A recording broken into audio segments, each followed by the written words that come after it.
abatulaba n'abatuuliza ku JM Vision Media, nze Jose wa Zion nga sisenze kanze ne mukwano gwange Forcebeat de Gomite. Mpozi Forcebeat se okola kiddala ddala kuba ebigoma nze ndi tata bigoma. Tata bigoma. Okay, nange Jose wa Zion wali ku TikTok era nga nange ntulamuko mu ngoma awo ez'abantu abamu naddala nga music nga mukadde. Kakati ku show ya leero tubadde tuludde ennaku tuyise wiiki nga bbiri nga tetukola program yonna yonna, bingi ebiise mu ggwanga lyaffe Uganda, even ne internationals, naye of course waliwo amawulire agayitawo mu wiiki ezo eziise bbiri. Waliwo omwami bali bamuyita Okello nyomu yatta abaana egaba, ne wabeerawo awo wakati awo etteeka eryayita libagezaako kuyisa libayita sovereignty bill, and then waliwo etteeka libaali bayita libatandisemu okuteeka mu nkola erya trade order.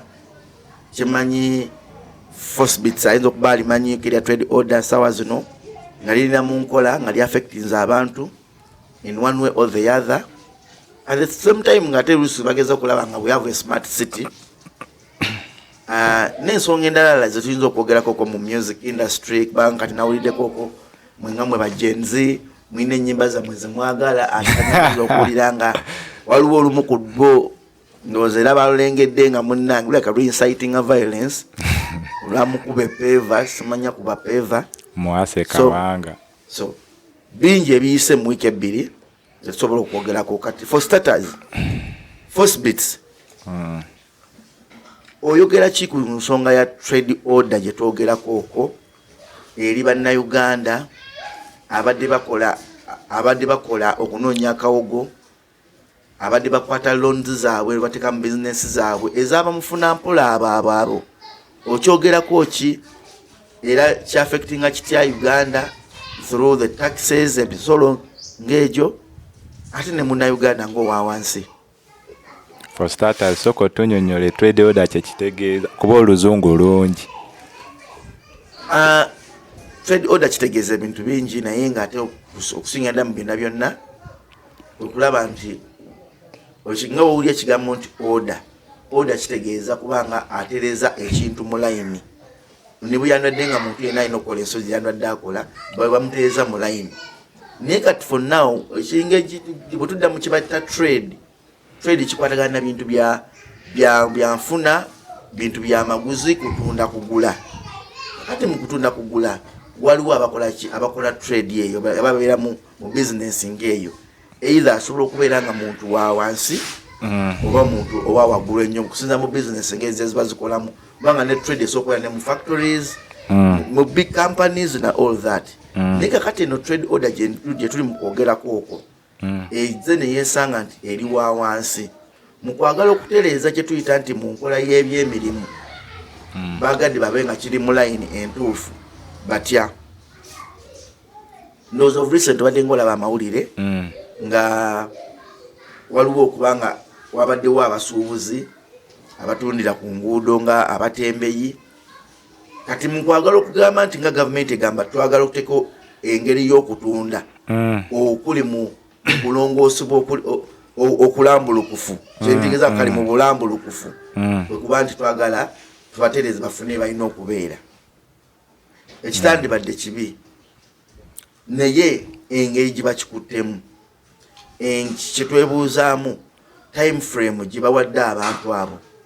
Fine etteeka baliyisa abamemba ba parliament era president alisainingako okwo, naye engeri gye bakuttemu abantu fine twandiyagadde okubeera twandibadde ne order in the city, gye tugamba order like trade order in the city, naye twebuuza bakikutte bulungi nnyo, kirina engeri gye kyaffectingamu abantu economically. Kakati kyenjagala okuzzeewo. Of course yensonga lwaki abaana bayimbye ne ku peva. Kati bwe tudda mu bintu ng'ebyo buli kimu kirina side effect. Yeah. An effect can be positive or negative. But how it is done and when it is implemented, naye mataringa. So it wouldn't have been good, in my opinion. We all need clean city, clean town, and so on. But how you have implemented it, naye mataringa Lord Jose. Kuba aba abantu abo betwogerako, bantu ba wansi. Ate usually like their income or our income, it's not like these big guys in office. Like so kuba in fact kwetetenkanya. Kati aba abantu ebiseera ebisinga, these are guys who go neba purchasing a small items, neba jiriba basobola ofuna mmere ya leero basasule we babeera, but out of blue ovayo n'obagamba nti sibaagalawo biki nga tobakoledde strategy entuufu. Of course economically it affects both them and also the government, kuba buli we bagula babadde basasula omusolo. So it affects them, but again on the other hand naye babadde bakisusa. Ebyaddala Jose wogenda mu kibuga obulwane w'okulinnya mubanga oba kiki, you get these guys are flooded everywhere.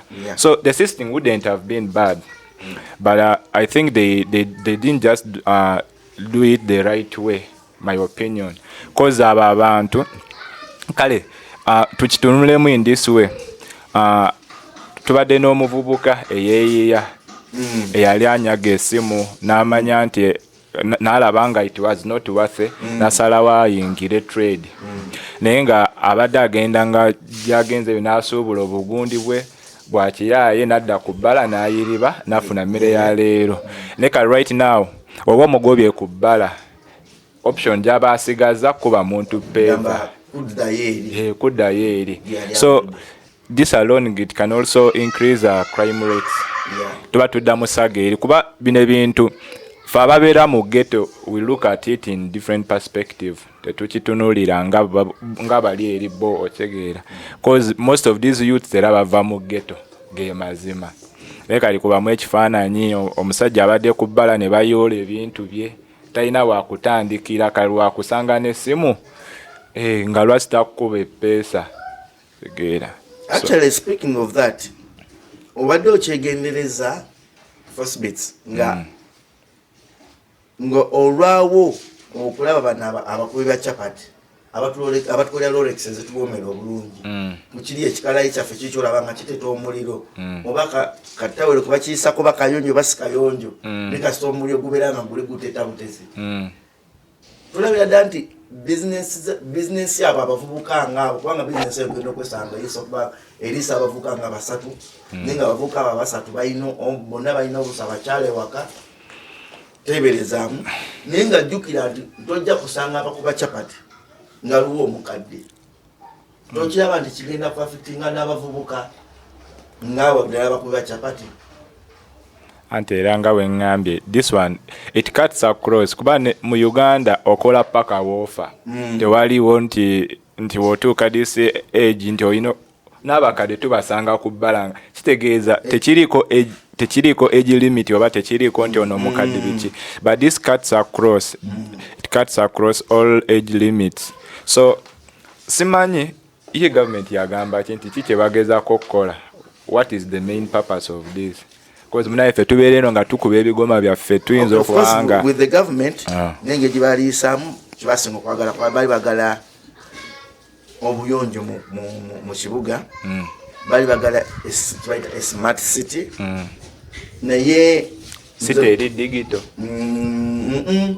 like n'obugamba ekigambo smart nti like nga omuntu asobola okuyitamu nenga alaba kubanga olususu naffe twegomba okukola ezensi zetwogerako ezebulaaya abantu batambuddemuko nebajja kugamba nti balabako kumukuba chapati ku luguudo.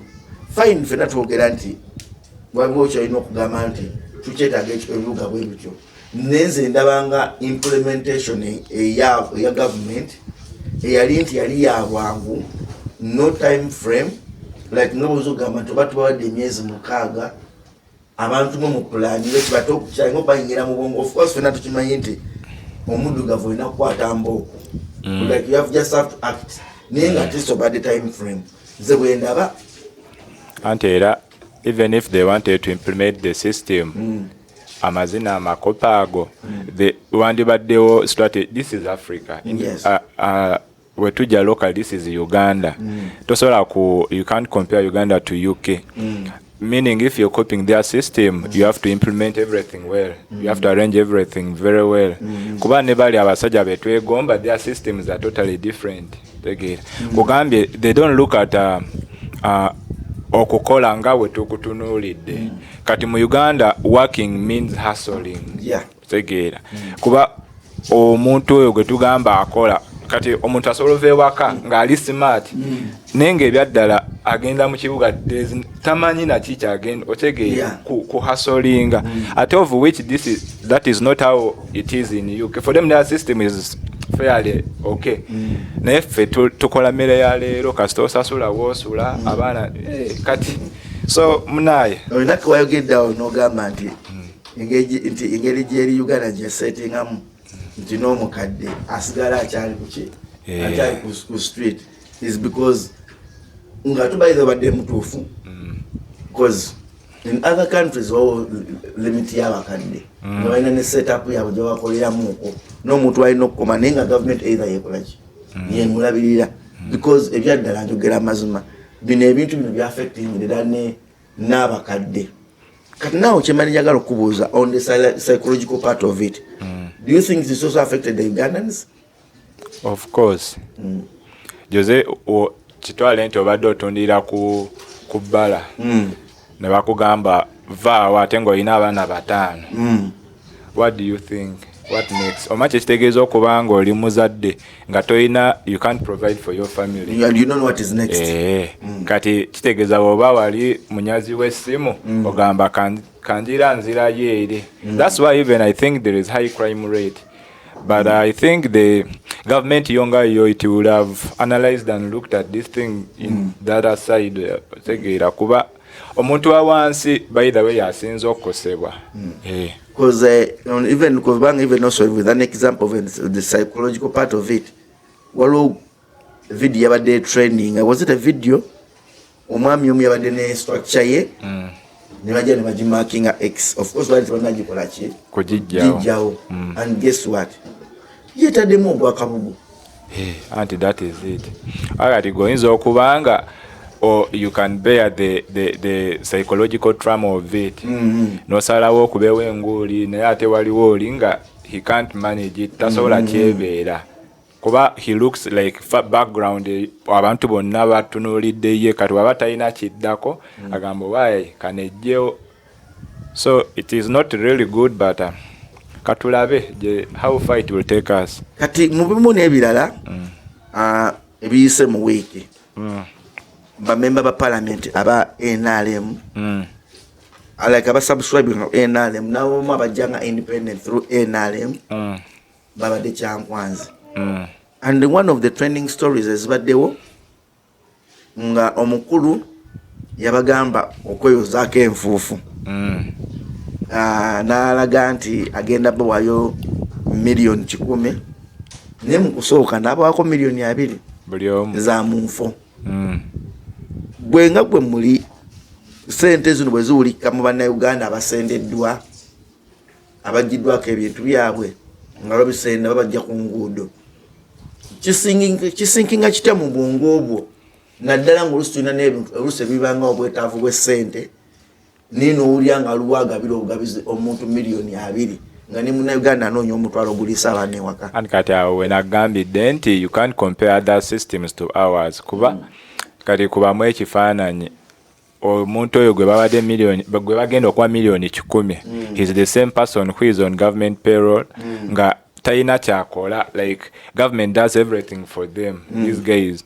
Naye kati look at it at a perspective ku muntu wa wansi nganze nti eyalya ne ku PDM like nti nesente zembadde nkozesa ku bbala zaali za PDM zebagenda okumanja okufa obufi ate nga bebazimpa ate bangobye ne ku bbala ate yet that these guys this group of high end guys here balina otegeera so of course byebyo bye tugamba nti kubeera mu Uganda it is a job, it's like mulimu gonga go. So this is services. Wala bagamba nti mu Uganda okaba bose. Ate munayi kuba kati aba tuli eno tukaaba naye waliwo abali mu kweyagala. Kakati ekiriwo ekirala waliwo etteeka ne ssaawa zino bali muli liteesaako mu parliament nga baliyita sovereignty bill. Mama oluzungu nga lungi. Oluzungu manyi sovereign kirimu egamba mbu ekyeggwanga kati nga kibayita sovereign kirimu eggwanga oba eggwanga bali abongereza ne eggwanga nga lyo kati kitwaliramu eggwanga Uganda naye nga kigamba ki kati mu kwagala okuzaayo ku katono nnyo twalinawo okwetteka libasooka ne baleeta nga lina a certain group of people nga litagetinga abantu. Remember ojjukira etteeka eryali erya iPod nga omuntu asubscribinga ku iPod tafuna ssente ez'ebibiina naddala. Go example Nope yete subscribing na iPod awekitiibwa minister Norbert Mau naleta etteeka eryo nga liggalirayo Nuupu yayitali mu iPod wanga Nuupu yalina ensonga zayo for why they were not in the iPod era Nuupu teyafuna ssente kati beesanga nga Nuupu during the campaigns nezakagwa Nuupu yatambula almost 90% of the Uganda nga tebadde konti oba financial constraint nga batambula bulungi nnyo anti era omuntu wa wansi ye kufuula ekyo kyoli era okubanga mu ssente zonna ezibakozesa jjukira bannayuganda bacontributing because waliwo line zebateekanga contributinga ssente ne bannayuganda mu diaspora kakati mu tteeka lino kibayita sovereign libaleeta waliwo ekisookera ddala balina kibalaga nti omuntu bw'afuluma mbu ebweru aba takyali munnayuganda mu close emu alina kumala kudda mu Uganda okubeera munnayuganda nti omuntu bw'aba aweereza okuva eri ebweru ssente ne bw'oba olina muganda wo ng'akuweereza ssente mu Uganda essente ezo ziba zirina okubaako akabuuzibwa kuba ziba zivudde luddawo out of Uganda.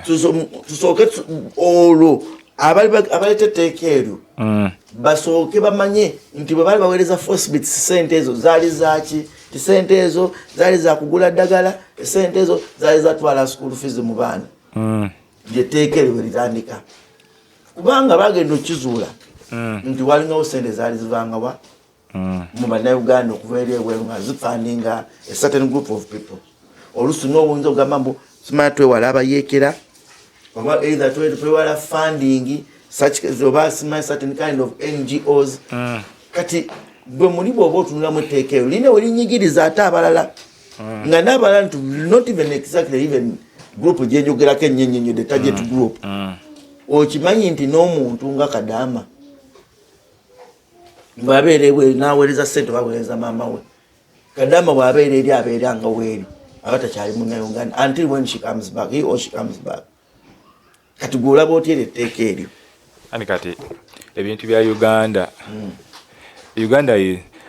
Uganda gwagitufuula serious but Uganda is always unserious so bwe tutunuuliramu eri etteeka kiba kitegeeza by me going to Kenya I become automatically a Kenyan what that is what it means literally because wogamba nti omuntu olufuluma aba takyali munnayuganda what about the country where the person has gone does that country also comply with the law is the law just locally Ugandan oba kiri worldwide like bo babeeranga beetangira ekyabwe ekya Uganda nti kubanga mulimu ne close nga bagamba nti omuntu omu bw'aba ayogera ku munnayuganda oba ku Uganda ng'ali bweru bw'alibanga wakudda wakusibwanga emyaka 2 ani kati kitwale mu abanga omutujju kati kitwale muti nina sister wange mu UK ampereza $10 which is roughly 300 something ezawa nene kale ogenda kumbuuza nti ezo $10 zaaki nga tesobola can really $100 support a rebel group ati mune tunoso kale tolaba nti obwo butabeera serious kubanga ogamba nti buli any money that comes in the country balina soko okuki like to explain it more to mulimu ebintu ebitagira cause wetutunulira mpozi ngaera nezo sene zebogerako I believe zibadde ziyita mu bbo naye kale bw'otunuulira ffe abantu beeno nga olina omuntu we agenze kuba kyeyo akusindikidde emitwalo 5 mutuufu kikwetaagisa osooka ojjogerera balyoke bagikuwe anti ababajja zirabanga kubanga sente zino ziba zitambula zibeera wired through Western Union or let me say any other gundi yonna nezo receiving sente ezo zitambuza naye mu byonna you know this digital era etuzibudde amaaso so there is what we call this financial kati eno njiyita financial captivity nti buli omu bamukwatidde mu kabadiye mu ngeri like but I'm happy that there are very many forms of how money can be now transacted and all in all what is coming kijja kujjawo ekyo that enslavement bagala okusaku buli muntu cause it makes no sense omuntu okubanga ate omufuga up to that extent anti munange ensonga lwaki bazireeta nti nupu yafunanga sente kuba wabweru nakitutebereza okuba nti kati baba balina okutangira nezo sente eziba zitamu kubanga okusinza kuteeka lirimu neyo close bwetyo kuba kati era ate era byebyo byetuga that's why I'm saying to Uganda okimanyi nti basobola okuteeka like basobola oyisawo etteeka nga bakuba ffe aba GM Vision Media specifically nga batagatinze nze nga badde tebafuddeeyo banya abagenda okifiira so wogamba nti there is a specific group they are targeting it is simple bandibadde bamonitoring their accounts and their movements nebyo naye ne bataleetera like all other Ugandans to fall a victim so tekigatta nnyo naye mu byonna ekirungi kya Uganda we banaamala ofuna kye baagala etteeka lijja fuuka dormant that is the only beauty of Uganda then kakati tugendeko mu music katono mu wiki bbiri eziyise waliwo president wa federation story ekimanya kawute kubagira bakooko yalinako ku media platform gyaliko oba yali ne mwami yani ono erinnya linvudde mu mutwe abadde nnyo mu music by the way kati nga berinnya bwejja yali ayogera ku abakadongo kamu how they have lived their lives n'abanga alaga nti music waabwe gwe baakuba bamuyita mwami Sendi n'alaga nga music waabwe gwe bakola ki gwe baakuba atayina kyamaanyi kyeyabakolera okyo natuka n'okubanga kyebayita n'okubajerega nga abatalina na nnyumba ekyo kyogerako ki and it all comes down to the system omanyi omwana w'omukuzi obubi whatever comes out of her or him in near future shouldn't be a surprise because you reap what you sow kati system yaffe yo from day one it has not been good like tefavoring abayimbi abo one on the other hand they are right and on the other hand it is an insult to them but kiddayo mu kire eri kyeŋŋambye nti system just it wasn't well no speaking ng'ogyeko kyogamba nti system kubanga kyetwogerako bwe yali mu camera yali ayogera ku how these guys lived their lives like not knowing sawa yali gye tutambuliramu ennyumba zibazimba oba balina ennyumba tetumanyi oba balina ennyumba watwogere ku the likes of the Fred Sebata Dan Mugula Fred Sebale oliwo omukyala bamita Harriet Sanyu n'abalala bayimbye kadonkamu gwe tukuze tuwulira nga n'abamu nesaano kati batandise n'ozikolamu even challenges ozikomyawo. Omugenzi katwogere ku omugenzi may he so rest in peace Paul Job Sebat Paul Job Kafel and then walingawo nani omulala awo Hamani basudde bwengejja lyayogeramu kubanga yiki yali ayogereramu nti mbu aba generation eno balinga nga bakoze nnyo mu music industry nti bo bayita balina kibakoze kyamaanyi ekyo kyogerako kyeddala ate era ayinza okuba nga mutuufu mu ngeri ye. Because if you look at it in this perspective, this is a digital era. Ebiseera biri eri abayimbi abo bafunanga ku stage shows olusi kutunda ne buteepu bwabwe we batyo. But right now there are very many forms of getting money digitally online nebisigadde. So tosobola munenya nnyo he's right. Ne Justin tayinza okuba nga yakireese bubi. Yeah. Kakati waliwo n'endala story yabadde etambula mu kingabo tugende UCC mwe nyimba zammwe zino bakubaze mu producing azimufulumya zibadde ki ezo mwe yagidde story yagidde eyamukube peva.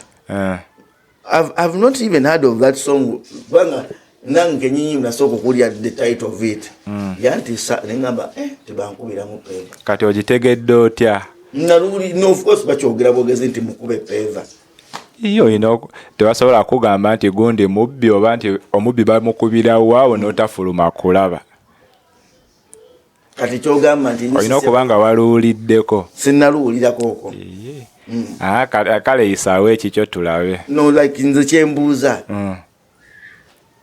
mu UCC yali yalwawo okubanga like this such kind of songs ngezo oba yonga yokubanga either they are looking at the message I don't know whether the message in it oba either the title of the song nga gwe kyembuuzamu kati gwe wawulidde ekibo bagambye eki ati boba oluyimba babalanga like inciting or something okubanga lutekawo nti omuntu njukire ennaku engeri badde tuba nti obubbi baddengawo obubbi bwa boda ng'ogenda owuli ati bamukubye peva.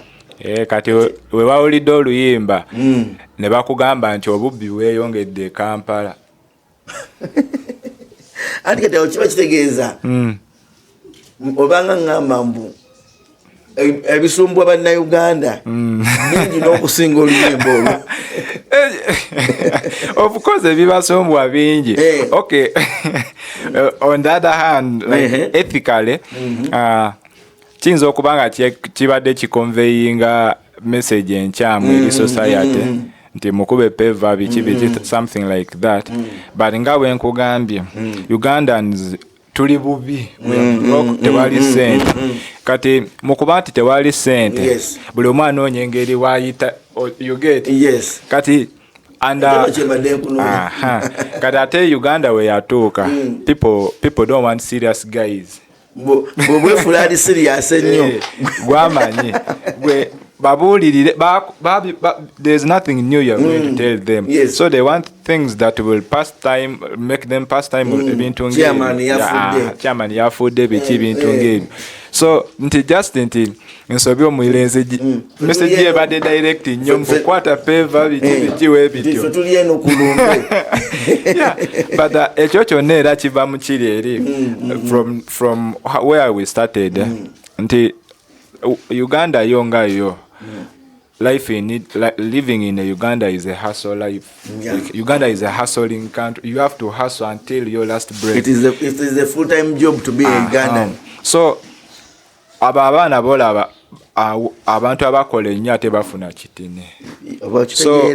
So what comes in the mind of these youth nti agamba nti if I can create something like this nga kigenda kumpisaawo cause ye kyababaze nti oluyimba kati nga bwe lubadde lutambudde agenda fuka topic of the day bamuyite nga buli wamu akole ka sente obulamu bubeewo. So the only bad bit of it nti message yabadde direct nnyo ikakwate kola kino yeah. So ethically it is not okay.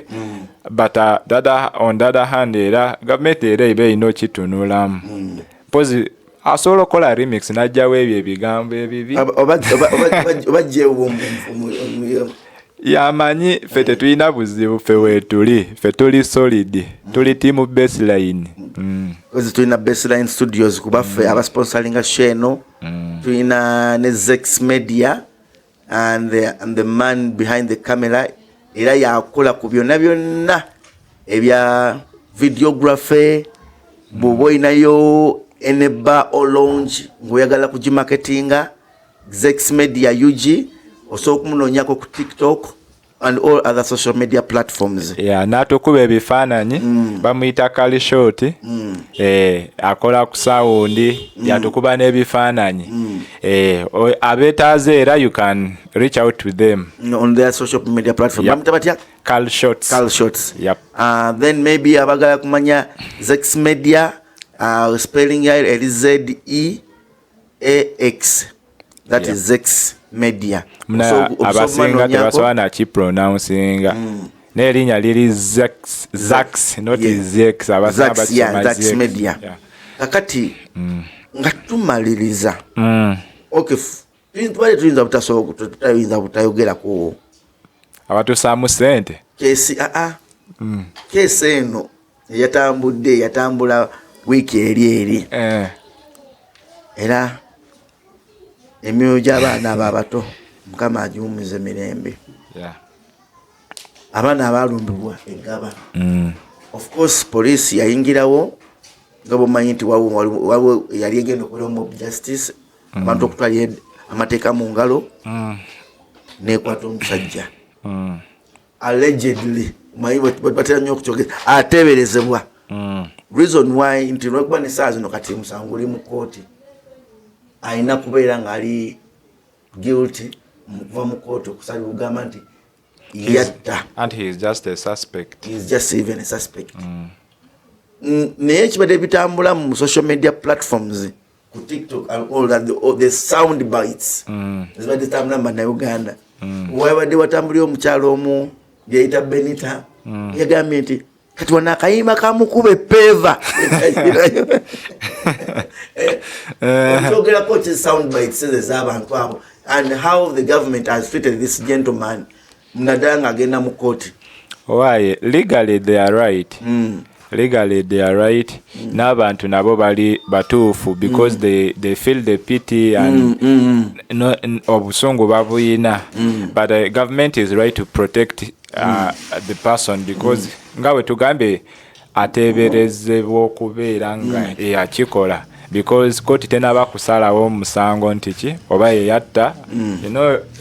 So legally munaye we have to follow the laws. Ne force bits bwe bwoba ogamba bwotyo nga nyinza okwagala okukkanya naawe naye gwe tulaba nga mulimu ebyana n'agaana gwe tolabanga kooko sawa zino nga sebuufu gwe twakazaako erya Edi Mutwe n'engeri yajjamu nga bonnaku bonna bulungudde ng'ali ku mpingu niyo n'omusajja bakulaga mbu atudde asaba minowuuta bwajja n'asaba ne minati meidi akodaala n'okodaala bwe tulabanga nti enkwata y'omusajja ono eyawukana ku bantu abalala tugambe waliwo ebyana n'agaana.